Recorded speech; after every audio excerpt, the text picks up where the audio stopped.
Hello everyone, welcome to Sri Ram's IS platform where we cover daily current affairs for you.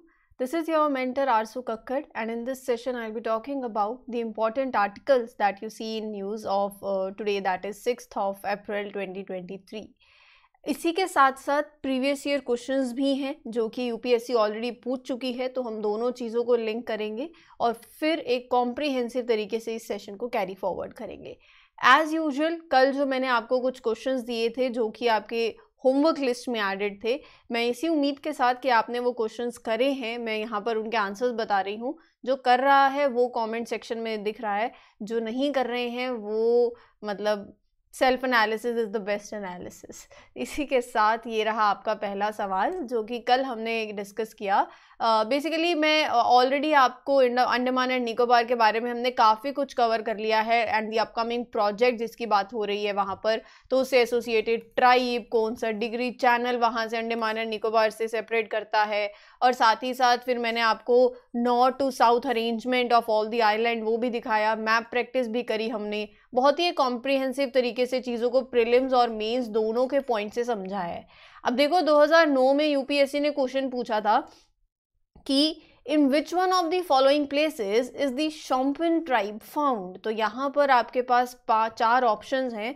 Nicobar island मतलब very obvious क्योंकि हम ये cover कर भी चुके हैं, और देखो ऐसा सवाल भी पूछ चुकी है यूपीएससी कि ये ट्राइब कौन से प्लेस पे है. तो यहाँ से क्या एनालिसिस है कि कौन सी ट्राइब कहाँ पर है, उसका प्लेस लोकेशन वो आपको लिंक पता होना चाहिए.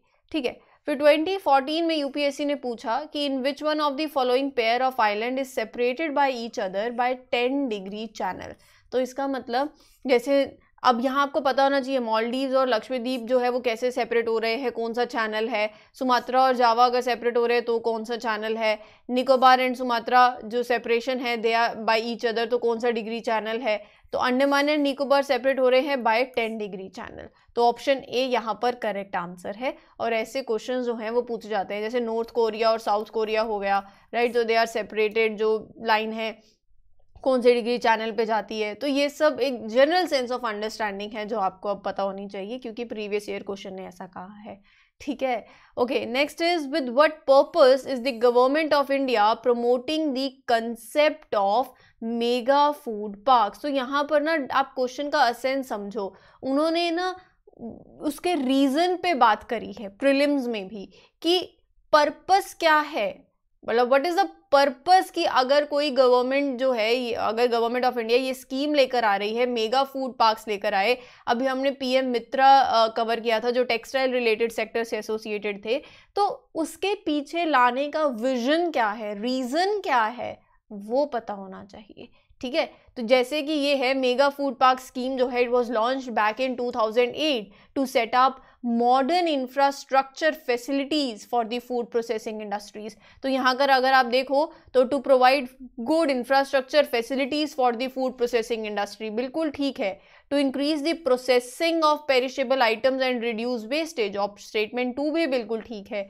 स्टेटमेंट 3 कहती है to provide emerging and eco-friendly food processing technologies to entrepreneurs.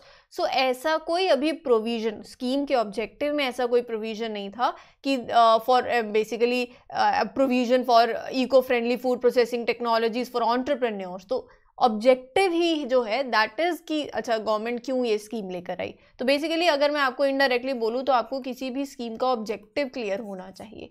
ठीक है. तो थर्ड ऑब्जेक्टिव नहीं है, फर्स्ट एंड सेकंड बिल्कुल हैं. तो ऑप्शन बी इस क्वेश्चन का सही आंसर है.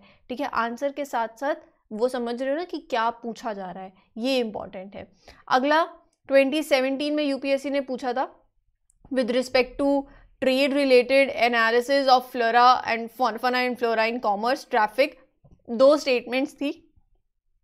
पहली statement, traffic is a bureau under United Nations environment programme. तो पहली स्टेटमेंट जो है दैट इज एब्सोल्युटली करेक्ट और इनकरेक्ट. इनकरेक्ट मैं बताऊंगी अभी इसके बारे में. The mission of traffic is to ensure that trade in the wild plants and animals is not a threat to the conservation of nature. मतलब आपको एक तो ये पता होना चाहिए कौन सी बॉडी, कौन सी एसोसिएटेड बॉडी या किसके भी अंडर कोई भी ऑर्गेनाइजेशन अगर है इन जनरल, हमने ऐसे को बहुत क्वेश्चंस देख लिए हैं अब, और साथ ही साथ उस मिशन का एम क्या है, उसका पर्पस क्या है, ऑब्जेक्टिव क्या है, ये पता होना चाहिए। अब रही बात इसकी, तो traffic is a leading non governmental organization that is working globally. तो एम सही है, in the wild animals, in their trade in the wild animals and plants, right, and making sure the biodiversity conservation and the development. रही बात traffic के statement first की, so it was established in 1976, पहली बात तो ये।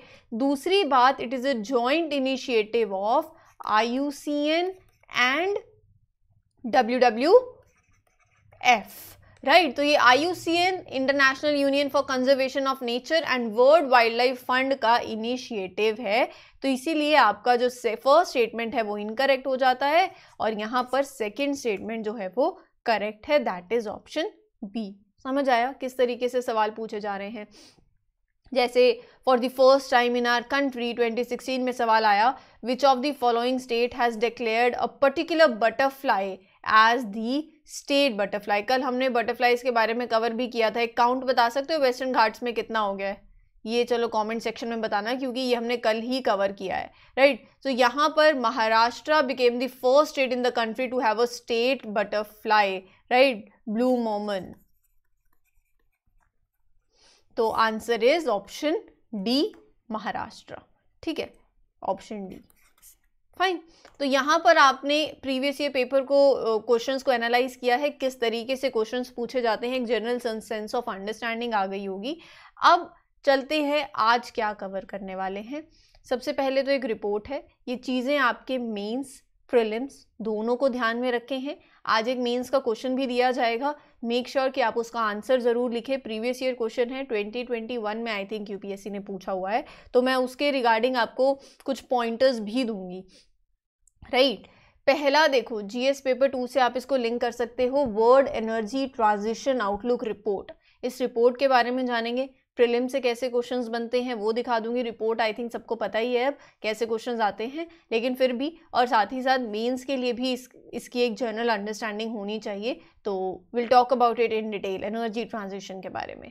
फिर next is Finland formally join NATO, basically North Atlantic Treaty Organization NATO. GS paper 2 से ये लिंक करता है, और अभी तो बहुत ज़्यादा जब से रशिया यूक्रेन वॉर हुआ है तो नाटो न्यूज़ में रही है। तो फिनलैंड ने अभी ज्वाइन किया है। बिट ऑब्वियस है प्रीलिम्स में सवाल बनना, लेकिन यूपीएससी है, बट फिर भी हम इसको अच्छे से कवर करेंगे। बहुत इंपॉर्टेंट आर्टिकल हो जाता है ये।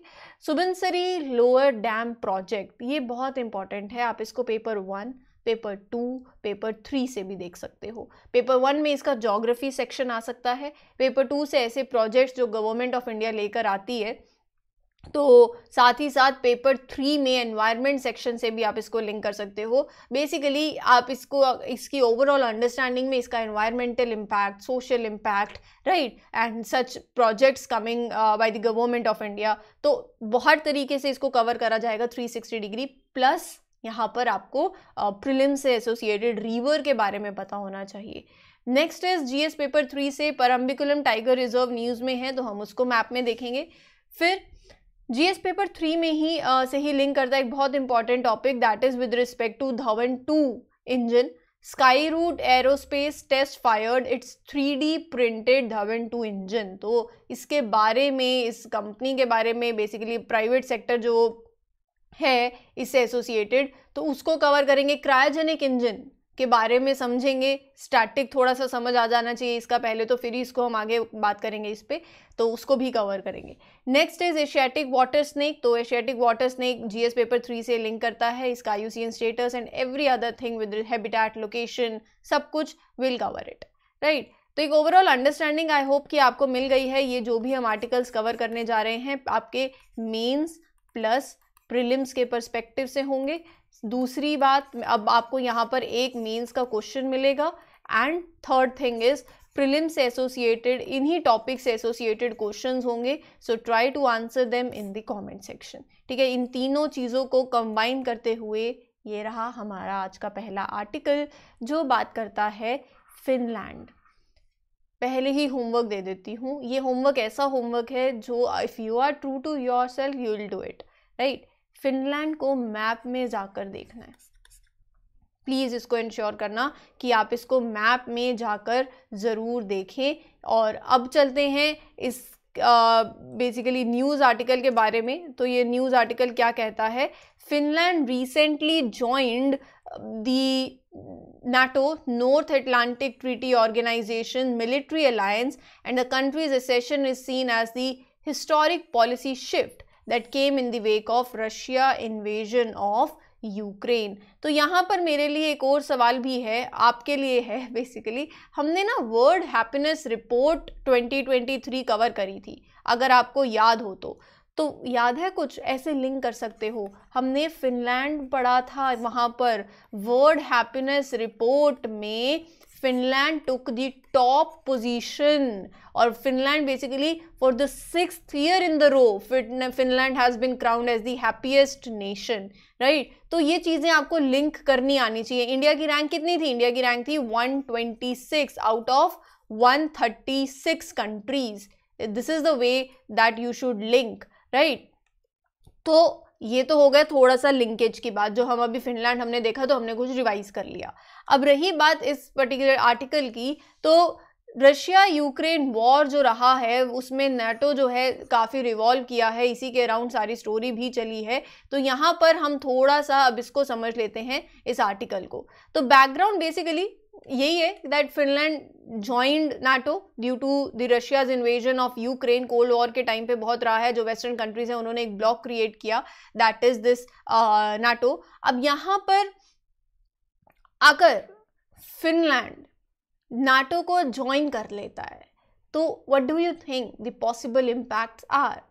No doubt that Finland will gain the better security under, I mention that article 5 जो इसका है वो क्या कहता है, तो वो उसको बात करूंगी, उससे आपको ये स्टेटमेंट क्लियर हो जाएगी that Finland will gain better security, but at the same point of time it will lose out a significant trade tourism revenue that it was making from Russia, right? So यहाँ पर NATO जो है एक north Atlantic Treaty organisation, एक political and military alliance है, 31 member countries हैं।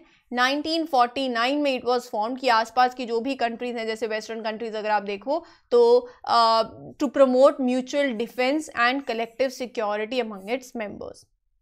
1949 में 12 founding members थे, फिर उसके बाद 19 कंट्रीज़ ने और ज्वाइन किया, अभी करंटली 31 मेंबर कंट्रीज़, फिनलैंड ने अभी ज्वाइन कर लिया है।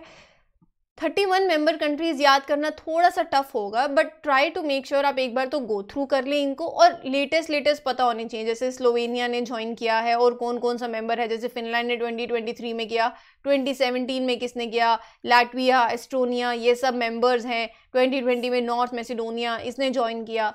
तो एक जनरल अंडरस्टैंडिंग होनी चाहिए। हेडक्वार्टर की बात करूँ तो ब्रसेल बेल्जियम में हेडक्वार्टर है। एक बहुत ही इंपॉर्टेंट बात जो इसके अंदर आर्टिकल है, अगर आपसे पूछ लिया जाए, दैट इज़ आर्टिकल 5। आर्टिकल 5 में यही है ऑफ द नाटो ट्रीटी कि अगर किसी एक स्टेट पे अटैक हुआ that means attack on all the members. तो ये है जो इस ऑर्गेनाइजेशन को स्ट्रॉन्ग बनाता है, कि अगर वो होता है ना मुसीबत के वक्त दोस्त काम आ जाना, राइट, हम बोलते हैं ना, तो यहाँ पर यही है। इस ऑर्गेनाइजेशन का पार्ट बेसिकली आर्टिकल 5 यही कहता है कि अगर it states it has a provision that an attack on any of the member of NATO means attack on all the members. तो ये है आपका नाटो। अब यहाँ पर 2022 में यूपीएससी ने एक क्वेश्चन पूछा, United Nations presidential committee, 3 statements हैं, पता होना चाहिए कौन सी स्टेटमेंट करेक्ट है। अंडरस्टैंडिंग ये होनी चाहिए कि स्टेटमेंट किस तरीके से आती हैं, when was this setup, when they meet, what is their purpose, मतलब ये जो पॉइंटर्स हैं ना ये इंपॉर्टेंट है कि क्या क्या टैग्स आप लेके जा सकते हो। पर्पस पता होना चाहिए, कब सेटअप हुई ये पता होना चाहिए, मेंबर्स पता होने चाहिए, और किस तरीके से वो स्टेटमेंट्स रखते हैं। बहुत ही रिसेंट क्वेश्चन है, 2022 में पूछा गया है, so try to solve that. फिर इसका जो आंसर है वो हम कल शेयर करेंगे, right. Moving on to the next article that you can see is regarding a report, that is World Energy Transition Outlook Report, a report that is released by International Renewable Energy Agency। बहुत ही important है, यहाँ से direct सवाल बन सकता है कि ये रिपोर्ट कौन पब्लिश करता है। अब रही बात एनर्जी ट्रांजिशन की, सबको पता है एनर्जी ट्रांजिशन का मतलब क्या है, shift from fossil fuel based system to renewable energy based system, where we talk about wind energy, soil, solar energy, lithium ion batteries, right? तो आप बात कर रहे हो इस ट्रांजिशन की, लेकिन यहाँ पर ये रिपोर्ट क्या कहती है उसको एक बार देख लेते हैं। इस रिपोर्ट में ये बोला गया है, मैं पहले आपको एक जनरल अंडरस्टैंडिंग बता देती हूँ। देखो, climate change we all know, Paris agreement we all know, क्या है अभी कॉन्ट्राडिक्शन क्या चल रही है, planet is likely to warm up to 2 degrees Celsius by 2050. There was a study, और ये अभी recently it was in news in the month of February, right? हमारा जो पेरिस एग्रीमेंट है उसका एम क्या था, to limit the rise to below 2 degrees Celsius, while efforts were there to limit the increase to 1.5 degrees Celsius. But according to the report, we may fail to uphold that Paris Agreement that talks about efforts to limit to increase to 1.5 degree Celsius. ये report भी यही कह रही है that the global energy transition is still off track and falls short of 1.5 degree Celsius. To अगर चाहते हो to keep this 1.5 degree Celsius alive, then deployment levels को you have to grow. अभी at present it is like for some 3000 gigawatts at present, and you need to do it to over 10,000 gigawatt in 2030, जिसमें मतलब on an average 1000 gigawatt annually, जो कि बहुत tough है। Public sector intervention is required, right, to channel the investments, और साथ ही साथ global investment जो है एनर्जी ट्रांजिशन टेक्नोलॉजीज के अंदर 2022 में it has reached a new record $1.3 trillion. लेकिन so as to achieve this, जो हम ये अगर चाहते हैं तो yearly investment must more than quadruple, वो होनी चाहिए to over $5 trillion if you want to stay on this pathway of 1.5 degree Celsius. So there is a projection that there is a higher likelihood that 2 degrees Celsius will be reached under the low emission scenario, and we may fail to uphold the Paris Agreement. Global warming is already on the verge of crossing 1.5 degree Celsius का threshold, and there are basically इसके implications हैं। और अभी ये जो report है ये कहती है कि अगर आपको ये पाथवे पे basically if you want to make sure कि इतना रहे to keep alive 1.5 degree Celsius वाला, तो ये सब करना पड़ेगा, and that is quite tough also. अब यहाँ पर बात कर लेते हैं इंटरनेशनल रिन्यूएबल एनर्जी एजेंसी की, राइट। तो इंटरनेशनल रिन्यूएबल एनर्जी एजेंसी एक इंटर गवर्नमेंटल ऑर्गेनाइजेशन है, ये बहुत इंपॉर्टेंट है, यहाँ से स्टेटमेंट बन सकती है। ये कंट्रीज़ को सपोर्ट करती है in their transition to a sustainable energy future. 26 January 2009 in Bonn, Germany it was officially founded. Headquarter Abu Dhabi UAE के अंदर है। मेंबरशिप बहुत इंपॉर्टेंट है, 167 कंट्रीज़, यूरोपियन यूनियन, और इंडिया 2009 में India became the founding member. Basically in 2009 India has become the 77th founding member of this organisation. It is an official United Nations observer. Report से related अगर बात करें तो बहुत ही simple सा question है, और जो मैंने आपके साथ इन्फॉर्मेशन शेयर करी है वो आप मेंस में यूज़ कर सकते हो इन योर जीएस पेपर 3। रही बात रिपोर्ट की, तो ग्लोबल कॉम्पिटिटिवनेस रिपोर्ट है। इट इज़ पब्लिश्ड बाय, बहुत ही सिंपल सा सवाल है, 2019 में यूपीएससी ने पूछा था रिपोर्ट कौन पब्लिश कर रहा है, as simple as that, right. Okay then, moving on to the next article that is regarding Subansiri lower dam project. Recently, it was hit by a landslide during pre-monsoon rain in the region. तो इसको अब हम cover करेंगे, और यहाँ से देखो आपको बहुत सी चीज़ें हैं जो अब माइंड में रखनी है। लेकिन however, no damage has been caused to the project and it is set to become operational by June 2023. लेकिन ये जो हाइड्रो इलेक्ट्रिक प्रोजेक्ट है कहाँ पर है, ये रिवर, उसके बारे में जानेंगे। सबसे पहले तो आप ये मैप देख रहे हो, ये है सुबनसिरी रिवर, और ये जो प्रोजेक्ट है ये लखीमपुर जो है इन अरुणाचल प्रदेश वहाँ पड़ता है। Basically it is on the Assam Arunachal border, Assam Arunachal border पे ये प्रोजेक्ट है। बिगेस्ट हाइड्रो इलेक्ट्रिक प्रोजेक्ट है that is undertaken in India so far, it is a run of river scheme on river Subansiri. तो रन ऑफ रिवर स्कीम का मतलब बहुत ही simple सा है, that dam does not hold back और store the water behind it, it runs with the river.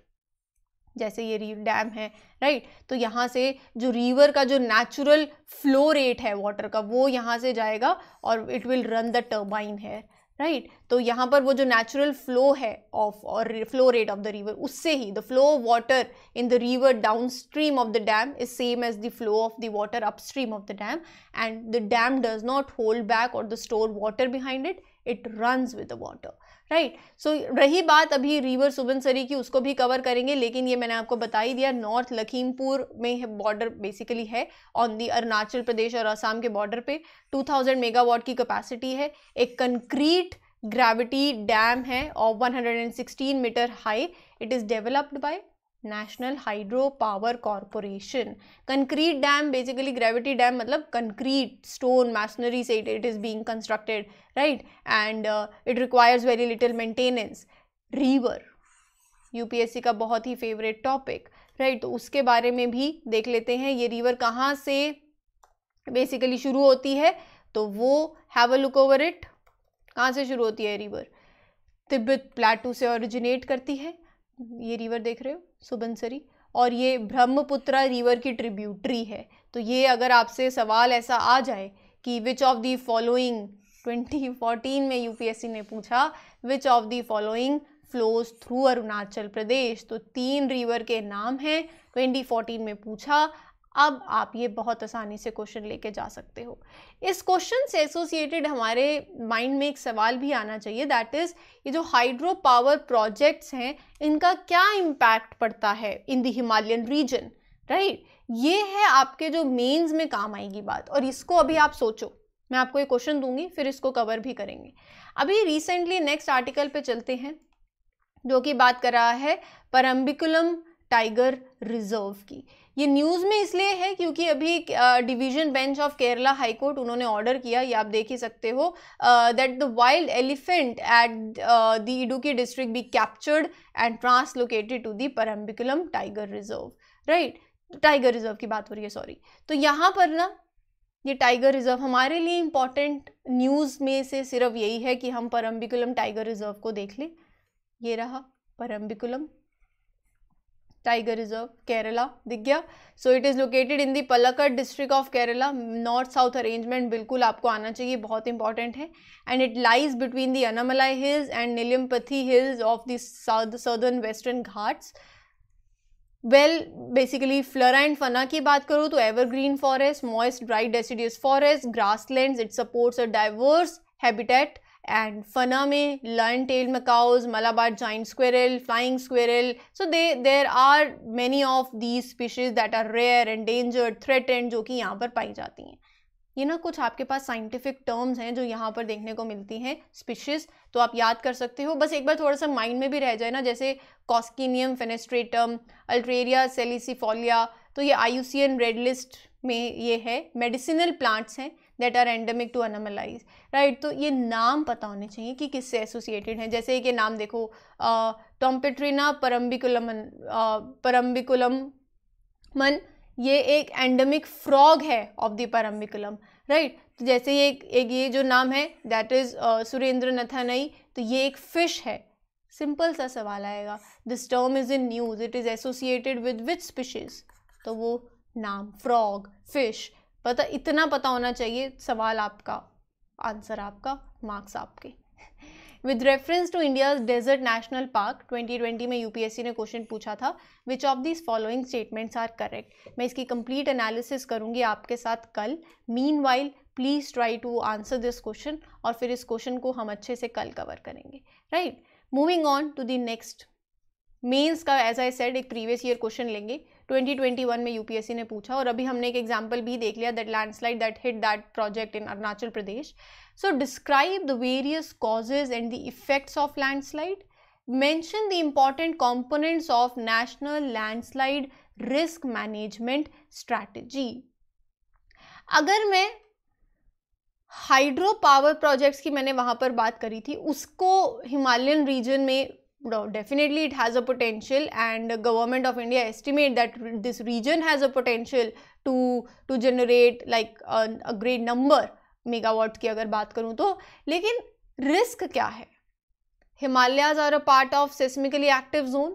They are prone to landslides. अभी we have seen Uttarakhand में Joshimath town का एग्जाम्पल, और अभी we have seen this सुबिनसरी का example जहाँ पर we have seen this project अभी हमने पढ़ा. तो यहाँ impact है. Hydro power projects in this region they have become more frequent. Disaster linked to these projects have also increased, right? Landslide dams usually result in like impounding of lakes, landslide, lake outburst, flood, right? तो उसके साथ साथ बहुत से और reasons भी हैं. Government का इनिशिएटिव्स बहुत से हैं, वो आप मेंशन कर सकते हो. Steps that can be taken, सबसे पहले तो कोई भी प्रोजेक्ट की there is a need to reevaluate that project. Risk that is posed by the landslide in the Himalayas, they have been aggravated, so we have to be more careful because things can be unsustainable and more dangerous also. Government should look at the new signs and then further decide about it, right? तो यहाँ पर under construction projects जो हैं in the Himalayas, तो उसको भी अब उस पर भी ध्यान देना रहेगा. साथ ही साथ लोकल पंचायत जो हैं they can also play a great important role यहाँ पर. तो ये जितने भी पॉइंट्स हैं आप मेंशन कर सकते हो इस पर्टिकुलर आर्टिकल में भी, और मैंने इसको लिंक किया है विद जो अभी हमने लैंडस्लाइड और बात करी हाइड्रो इलेक्ट्रिक प्रोजेक्ट की इन अरुणाचल प्रदेश उसके साथ. तो ये आर्टिकल को ऐसे आप लिंक करके इसका आंसर एक बहुत ही सुंदर सा आंसर लिख सकते हो. Try to link it. रही बात लैंडस्लाइड्स की, तो उसके बारे में थोड़ा सा ज्योग्राफी स्टैटिक आ जाता है कि लैंडस्लाइड क्या है. Movement of mass of rock है, डेब्रीज और एंड स्लोप मूवमेंट होती है. मेजर कॉजेज कुछ भी हो सकते हैं, geology, morphology, natural causes, human activities. Landslide prone areas कौन कौन से हैं वो आप मेंशन कर सकते हो, और फिर ये जो करंट इश्यूज हैं इनको यहाँ पर दिखा सकते हो, right? Next is let's have a look. Recently private space vehicle company Skyroot Aerospace test fired its 3D printed Dhawan 2 engine. Private space vehicle company, सबसे पहली तो यही बात हो गई, राइट? फिर उसके बाद दूसरी बात उसको भी अभी देख लेंगे. तो let's have a look over it. Privatisation of the space sector, ये एक पॉइंट बन सकता है यहाँ से, लेकिन अच्छी बात भी है. तो दोनों साइड्स रहते हैं हर एक चीज के. कंपनी का नाम है Skyroot Aerospace. They test fired this 3D printed Dhawan 2 engine cryogenic. तो पहले तो ये जो क्रायोजेनिक 3D प्रिंटिंग ये टर्म समझ में आनी चाहिए.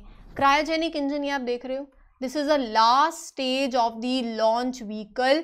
तो cryogenic stage is the last stage of the space launch vehicles which make uses of cryogenics. तो क्रायोजेनिक बेसिकली क्या है? Study of the behaviour of material, ताकि जो रॉकेट है ऊपर लंबे समय तक रहे, right? And behaviour of that material in the extremely low temperature. तो यहाँ पर लिक्विड ऑक्सीजन और लिक्विड हाइड्रोजन का यूज किया जाता है as the propellants. One of the hardest to develop है. So far only 6 countries have these launch vehicles, US, China, Russia, France, Japan and India. देखो एडवांटेज मैंने क्रायोजेनिक बता ही दिया, ये अपर स्टेज है. इसका एडवांटेज यही है कि it enhances the payload carrying capacity of the rocket. तो अब यहाँ पर जो फ्यूल है वो डिपेंड करता है कि आप ऊपर जा रहे हो तो लो टेम्परेचर पर ज़्यादा फ्यूल, राइट? उसको ध्यान में रखते हुए will talk about this article. So cryogenic जो अभी न्यूज़ में है, और एक टर्म 3D प्रिंटिंग, अगर आपको याद हो ना तो कल मैंने आपके साथ एक क्वेश्चन लिया था यूपीएससी का प्रीवियस बेस, जहाँ पर 3D प्रिंटिंग की एप्लीकेशंस पूछी हुई थी. I getting my point? तो ये सब चीज़ें आप लिंक कर सकते हो. देखो 3D प्रिंटिंग क्या है? A process that goes with making of 3 dimensional solid objects from a digital file. इसको मैं और ज़्यादा भी एक्सप्लेन करूँगी, इसी के थ्रू आपको समझ आ जाएगा जब मैं धवन 2 इंजन की बात करूँगी. सबसे पहले तो Dhawan cryogenic engine series of Skyroot is named in the honor of Satish Dhawan, an eminent Indian rocket scientist, सबको पता है. तो यहाँ पर ना Dhawan 1 it was successfully test fired in 2021. अब बात हो रही है धवन 2 इंजन की. It builds upon the Skyroot's first privately developed fully cryogenic rocket, completely indigenous है and used 3D प्रिंटिंग में. They use super alloy for 3D printing the engine, and इससे कि मैन्युफैक्चरिंग टाइम रिड्यूस हुआ है bye 95%. यहाँ पर they have use liquid natural gas का use हो रहा है एंड लिक्विड ऑक्सीजन का यूज हो रहा है एज दी प्रोपेलेंट्स, राइट। तो ये था आपका इम्पॉर्टेंट टॉपिक जो आपको पता होना चाहिए था। और रही बात कुछ इनिशिएटिव्स की in the privatization of the space sector, बहुत जैसे new space India limited, right, इसके आर्टिकल, इससे रिलेटेड हमने बहुत से आर्टिकल्स करे। वन वेब के बारे में भी बात करी थी, विच इज़ वन वेब और की जब हमने बात करी थी यूके बेस्ड कंपनी की, तो जब हमने लॉन्च करी थी सैटेलाइट, 36 सैटेलाइट्स वर लॉन्च, तो यहाँ पर न्यू स्पेस इंडिया लिमिटेड के बारे में बात करी थी। That is the commercial arm of ISRO, right. Over the years it aims to use basically NSIL aims to use the research and development that is carried by the ISRO, right. तो ऐसे बहुत से हैं। Vikram series of Skyroot, right, तो 4 variants, Vikram S, Vikram 2, Vikram 3। तो Vikram S made Skyroot the first Indian private company to send a rocket into the space। तो privatisation of the space sector कितनी significant है, आपका क्या कहना है, आपका क्या टेक है इसके ऊपर, you can mention it down. मतलब it also free up the government resources to focus on the other critical sectors. बहुत सी, मतलब इसके दोनों पॉइंट्स जो हैं आप अपनी अंडरस्टैंडिंग से लिख सकते हो, कमेंट सेक्शन में ज़रूर लिखना। तो यहाँ पर ये सेशन इतना ही। आई होप आपको ये सेशन अच्छा लगा हो। वीडियो अच्छी लगती है तो लाइक, शेयर, चैनल को सब्सक्राइब करना मत भूलिएगा for more notifications. This is your mentor Arzoo Kakkar signing off. Will meet you tomorrow with other important articles. Till then take care everyone, good luck, good wishes.